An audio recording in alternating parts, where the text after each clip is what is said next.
এবারে বলটা এমন ভাবেই নিচু হয়ে গেল,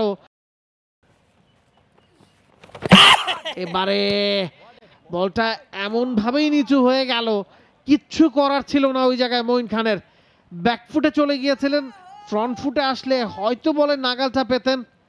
ব্যাটপ্যাডের ফাঁক গোলে স্টাম্প উপড়ে দিলেন রাকিবুল জুনিয়র। মঈন খানের আরো একটা উইকেটের পতন। Dhanmondi sports club they are in trouble now. 68 রানে তাদের 5 উইকেটের পতন হয়ে গেছে।